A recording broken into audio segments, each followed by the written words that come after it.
શ્રી મણિરામ મહારાજ, કુજરામ મહારાજની, રામદાસ બાપુની, રેખા દીદીની, સત્ય સનાતન ધર્મની.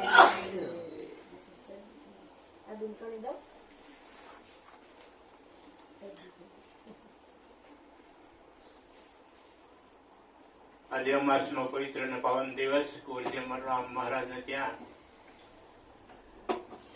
અમાસનો સત્સંગ કાયમ રહેશે. દરેક સંતો ને હર હંમેશ આમંત્રણ આપી અને સત્સંગનો લાભ અપાવે છે. અરસપરસ આપને દર્શનનો લાભ પણ મળે છે કે હરિનો માર્ગ છે સુરાનો કે નહીં કાયનો કામ. પ્રથમ પેલું મસ્તક મૂકી કે વર્તી લેવું ના. હરિનો જે માર્ગ જે છે એટલે પરમાત્માનો જે માર્ગ જે છે એ સૂરવીરનો માર્ગ છે. આમાં કાયરતા હાલે એવી નથી. એટલે આપણામાં સૂરવીરતા કેમ પ્રગટ થાય? આપણે સંત મહાપુરુષો ઠપકા આપે છે તો ઠપકા આપવાનું કારણ શું? કે આપણામાં હજી કાયરતા છે. જેવી જોઈ એવી સૂરવીરતા નથી. જો સૂરવીરતા ખરેખર પ્રગટ થઈ જ ગઈ હોય તો યા હોમ કરીને પડો તો ફતે આજે છે. આમાં તો યા હોમ કરીને પડવું પડે. તીરે ઉભા જોવે તમાશો એ પોડી પામે.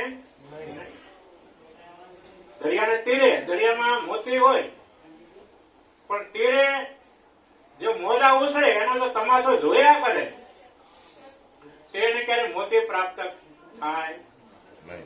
આ તો મરજીવા થાય એને ધૂપકો મારવો પડે, મરજીવો થવું પડે. અને મરીને જેવી એનો દેશ એવો જાણો જેને નામ સમાન નથી નાનો કે આનંદ હતી સુગરાનું સુખ. યા હોમ કરીને પડવું પડે, મરજીઓ બનવું પડે. જે આપણે જીવતા છીએ બરોબર જેમ છે મીરા સદગુરુ તો મરતા શીખવાડે કેવી રીતે મરવું. જો મરી જાય તો મરી જાય ને પછી કઈ હોય? મળદાન કઈ હોય? એક જ મોટા માણસ નું મરણ થયું હોય છે એની શોભાયાત્રા કેટલી લાંબી હોય ને. શોભાયાત્રા એની લાંબી હોય એટલે બજારમાં શોભાયાત્રા નીકળી અને એક ભાઈ ને એમ થયું કે આપણે આ બધું થોડી વાર ગાવું છે. શોભાયાત્રા એટલી બધી લાવે એને ઉતાવળે તે જવા નહીં. હવે કરવું હું એમાં કઈ જગ્યા મળે નહીં. આપડે નાના મેં હોય ને એમાં 2 ગણા આગળ હોય, 2 ગણા પાછળ હોય, વચ્ચે જગ્યા હોય એટલે એને થાય અહીંથી નીકળી જાવ. વચ્ચે જે નીકળવા ગયો તે એનો પેલા 4 જણા હાલતા હતા ને એકમાં એનો પગ ભરાનો અને જે નનામી હતી એ હેઠે પડે એટલે આજુબાજુ વાળા હતા ને એ બધા એને ધમકાવા માંડ્યા. ઓલા કે આ બોલ્યો ને એ કઈ બોલતો નથી, તમે શું બોલ કરો? આ કઈ બોલતો નથી. જે બોલ્યો એ તો બોલતો નથી, એને બોલવું જોઈએ ને. એમ આપણું હજી બોલવાનું સારું છે. આ જગત નું જે બોલવાનું છે ને એ આપણે બોલવાનું સારું. એટલે જેમ તેમ આપણે મીરા ગુરુ તો મળતા. એટલે આ જ્ઞાન એવું છે આપણે રેણીમાં આવવું છે. જો રેણીમાં આવી જાય તોય ક્યારે ભૂલાય એવું નથી. બાપુ એ કીધું ને ભૂલાય આપણે કેમ જાય છે? એ આપણે યાદ રાખેલું છે. યાદ રાખેલું અમુક સમય ભૂલાઈ જાય. એના ઉપર તમે મંથન ન કરો, વિચાર ન કરો ને એટલે ભૂલાઈ જાય. તો સત્સંગ શા માટે છે? સંત મહાપુરુષો જે કઈ કહે છે એના અમૃત વચનો કહેવાય છે. એ સાંભળવા માટે આપણે સત્સંગમાં જઈએ છીએ. પછી આપણે એને વિચારવું જોઈએ ને. સાંભળે નહીં પણ આપણે એની ઉપર વિચાર નથી કરતા. જેવી રીતે આપણે ગામમાં જોઈએ તો પેલા ગાય અને ભેંસું ને ગોવાળ સરાવવા માટે લઈ જાય. સરાવવા માટે લઈ જાય પછી બપોર સુધી પેટ ભરીને સરે. પછી એને જે જોક હોય ને ના એ બેહાડે.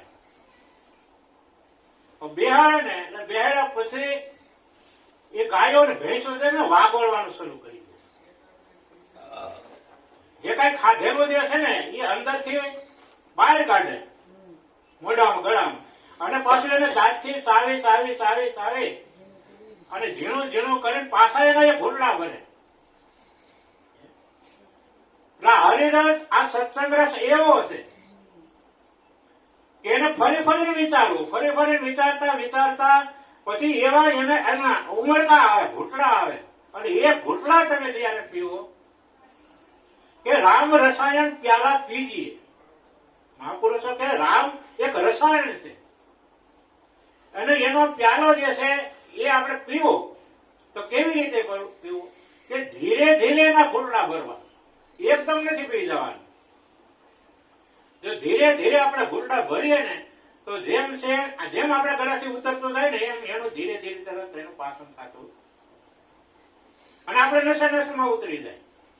જો નશામાં ઉતરી જાય તો જેમ દવા ને ગોળી લેવાથી, જેવી ગોળી પીવાથી આપણે પેટમાં જાય ને એટલે ગોળી એવી હોય કે તરત એ ઓગળી જાય, અને ઓગળી જાય એટલે આપણે નશામાં ઉતરી જાય એટલે આપણો જે રોગ હોય ને એ તરત એમાંથી ધીરે ધીરે નાબૂદ થવા માંડે. એમાં આપણા જન્મ મરણ નો રોગ લાગુ પડ્યો છે. તો આ મહારોગ છે. તો આ મહારોગ કેમ કરીને જાય? ખાલી સાંભળી લેવાથી જતું નથી. કાયમ આપણે સત્સંગમાં કાયમ જતા હોય તોય મેળ પડે એમ નથી. અને પાછો મહારાજે કીધું સાધન આમાં કોઈ કામ આવતા નથી. હવે તો આપણે માટે આ સત્સંગ એક જ સાધન છે, બીજું કોઈ સાધન નથી. કોઈ તમારે ઘેરે જઈને માળા ફેરવવાનું નથી કે ધ્યાનમાં બેહવાનું કઈ કીધું નથી, અવનવા કઈ અનુષ્ઠાનો કરવાનું કીધું નથી, કેવળ સત્સંગ. તો આ સત્સંગ એક જ એવું સાધન છે. તો આ સત્સંગમાં પણ આપણે જેમ હાજરી આપતા નથી. હાજરી આપીએ છીએ તો આપણી બેઠક પણ બરોબર હોતી નથી. આમાં બેઠક બરોબર હોવી જોઈએ ને, જેમ ધ્યાની જેમ એની બેઠક બરોબર કરીને પછી ધ્યાનનો આરંભ કરે છે. તો પેલા શરીરને સ્થિરતા હોવી જોઈએ. જ્યાં સુધી શરીર સ્થિર ન થાય ત્યાં સુધી મન સ્થિર ન થાય, મન સ્થિર ન થાય, ઇન્દ્રિયો સ્થિર ન થાય. તો પછી આપણે જે કઈ શ્રવણ કરવું છે એ કઈ રીતે કરી શકીએ? આપણું ધ્યાન તો શરીર ઉપર હોય. મહાપુરુષો કે અમે શરીરનો આ ધ્યાસ છોડવાનો છે, દેહાધ્યાસ છોડવાનો છે. તો એ આ ખાલી સત્સંગમાં ન છૂટે તો પછી કેવી રીતે છૂટે? એટલે આપણે વિચારવાનું એમ કે આપણે એવું તો નથી થતું ને કે જેવી રીતે ભેંસ હોય એ પાણીમાં જાય, પાણીમાં જયારે જાય ને એટલે બંગાવું એને શરીર ઉપર છોટેલી, તો બંગાવું છે ને બધી કાંઠે બેસી જાય. ભેંસ પાછી એમાંથી જયારે બહાર નીકળે ને બંગાવું છે ને પાછી તરત વળગી જાય. એવું નથી થતું ને, એ આપણે વિચારવું ને. આપણે એવું તો નથી થતું ને કે આપણે આજે સત્સંગમાંથી બહાર લઈએ છીએ તો પાછી એ બંગાવું છે પાછી વળગી જાય છે કે નથી વળગતી? કે જય મહારાજ કે ને કે કૂવો હોય અને કૂવામાં કોહ હોય, કોહ હાંકતા હોય, પણ એ કોહ જો તૂટેલો હોય જ્યાં સુધી એ પાણીમાં ડૂબડૂબા હોય ને ત્યાં સુધી આખો ભરેલો હોય, પણ જેવો આ કોહ ચાલુ થાય ઉપર કો જવા માંડે, નીચેથી પાણી નીકળવા માંડે, અને જે ઘરને તરડે આવે ને તાયમાં એક ટીપું કે પાણી રહેતું નથી. એટલે સત્સંગમાં છે જયારે આપણે અહીંથી છૂટા થઈએ ને ત્યારે ઘર સીધું જ ઘર, કોઈનો સંગ નહીં કરવાનો. જયારે આપણે સંગ કરીએ ને એટલે પાછી બંગાવ વળગવા માંડે છે. આ જગતનું જે વાતાવરણ આ બધું ભૂલાઈ ગયું છે. જ્યાં પછી આપણે વાતે વળે ગઈ ને એટલે પાછું બધું ધીરે ધીરે વળતું. ઘેરે જઈને પણ શાંતિથી એ સત્સંગ વિચારતા વિચારતા જો આપણે ઊંઘ આવી જાય તો સવારે જ્યાંથી ઊંઘ આવી હોય ને ત્યાંથી પછી આપણી શરૂઆત થાય છે. મહાપુરુષો એટલા માટે સત્સંગ એક જ સાધન છે, બીજું સાધન નથી. હવે આ સાધનમાં કઈ કરવાનું નથી આવતું, કેવળ સાંભળવાનું આવે છે. એટલા માટે સંતોની સન્મુખ બેહવું, જેટલું બને એટલું સંતોની સન્મુખ બેહવું, આગળ બેહવું. એટલે મહાપુરુષ જે બોલતા હોય ને એના શબ્દો સીધા આપણે ગ્રહણ કરી શકીએ. આપણી બાજુ બધું કઈ આવરણ ન હોવું જોઈએ. આપણે કેવું કરીએ કે પાછળ બેહીએ, ટેકો ગોતીએ અને બીજા સાંભળતા હોય ને સાંભળવાય ન હાસું ને ના એમ ન કે હાસું ને બરોબર ને. આ એ સત્સંગની વાત પાછા ઈ એને સમૃદ્ધિ માટે કહેતા જાય હરવાય. ઓલાને સાંભળવાનો છે, પોતે સાંભળે નહીં અને પોતે સાંભળવાય ન. હા, કારણ કે આ અવસર છે ને ફરી ફરી આપણે મળવાનું નથી. આ મળ્યો છે, આવો લાવો, આજનો લાવો લીજીએ કે કાલ કોને દીઠી છે. આજનો લાવો જેટલો લેવાય એટલો લઈ લીધા જેવો છે, પછી કાલની કોઈને ખબર છે નહીં. આ મૂલ્ય અવસર આપણે મળ્યો છે, મનુષ્ય દેહ મળ્યો છે, પણ આપણે એને વળગી ગયા છે. અને વળી ગયા છે એના માટે જ આપણે રોય રોય રોય રોય કરીએ છીએ, પણ આપણે આપણું કઈ વિચારતા જ નથી. એક છોકરો હતો, સ્કૂલે જતો હતો, રસ્તામાં એને કોની નોટ મળી ગઈ. કોની નોટ મળે એટલે રાજી રાજી થઈ ગયો કે આજે સ્કૂલે જઈને રિસેસ પડે એટલે બધાને ક્વોલિટી ખવડાવી દઈ છે, બધાને ખવડાવી દઈ. 100 રૂપિયા મળ્યા છે ને આપણને. હવે રિસેસ પડે એટલે રાજી થઈને તો બહાર નીકળ્યો ખિસ્સામાં હાથ નાખ્યો ને તો કોની નોટ મળે નહીં. કારણ કે આપણે 100 રૂપિયાની નોટ મળી હતી, નાખી હતી ખિસ્સા વાળી ગઈ ક્યાં. એટલે મીંડો રોવા, નાનો એટલે રોવા મીંડો. કોઈ કે તને શું થયું એ તો રોવા જ માંડે. બાળકને એવું હોય આમાં કઈ જવાબ ના આપે, રોવા માંડે ને એટલે કઈ એવું થયું હોય તો રોવા માંડે. પણ કોઈ પૂછે ને એટલે એ કઈ સામો જવાબ ના આપે, વધારે રોવે, એટલા વધારે રોવા માંડ્યો. રિસર્ચ પૂરી થઈ, બધા છોકરા સ્કૂલમાં બેસી ગયા, આ તો રોવાનું ચાલુ રાખ્યું. શિક્ષક આવ્યા, શિક્ષકે પૂછ્યું કે આ રોવે છે કેમ? બધા કે રોવે છે, કઈ ખબર નથી કેમ રોવે છે, પણ રોવે છે. એ જવાબ નથી આપતો. એટલે શિક્ષકે પૂછતા શા માટે રોવે છે, તને શું થયું છે, કેમ રોવે છે? જેમ પૂછે વધારે રોતો જાય, વધારે રોતો જાય. પણ કઈક મોઢામાંથી બોલતો ખરો કે મને આ દુઃખ છે એમ. એટલે કે મને હોની નોટ મળી હતી, મને એમ છે બધાને ક્વોલિટી ખવડાવી, પણ ખિસ્સામાં હાથ નાખ્યો રિસેસમાં તો હોની નોટ મળતી નથી. પાછી ક્યાંક પડી ગઈ અને શિક્ષકે પાછી એક ઢોલ નાખી પાછી કે તને રસ્તામાંથી મળી ગઈ ને, હવે મળી છે તો શા માટે રોવે છે? તારી હતી આ તને મળી ગઈ એમ આપના રસ્તામાં મળ્યું છે. મહારાજે કીધું ને આ પ્રારબ્ધ યોગ થી, આ કર્મ થી આપના કર્મ મળ્યું છે ને, શરીર મળ્યું છે. એને મારું કરી બેઠા રહીએ, એને આપણે રોઈએ એના સુખ માટે. પણ આપણું આત્મ સુખ જે ભીતરમાં પડેલું જે સુખ છે એનું માટે આપણે કઈ વિચાર કરતા નથી.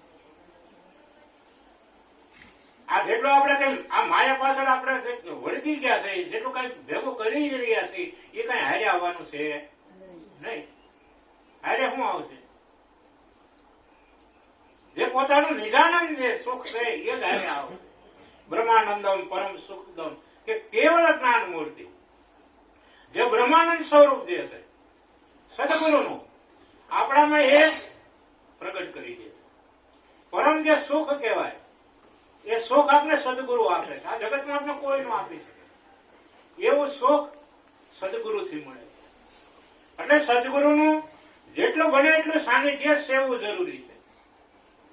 જેને સદગુરુનો દેહ હોય એને સદગુરુના સાનિધ્યમાં જેમ બને જેટલો સમય મળે જેટલો સમય વધારે તમે એના સાનિધ્યમાં રહો ને એટલું જ તમને આ જ્ઞાન છે ને આત્મસાત થાય.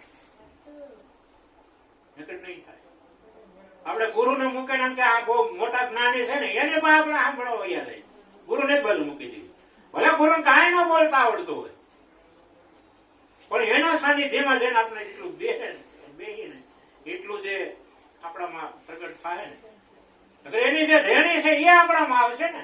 જરૂર છે ને કે રેણીની જરૂર છે.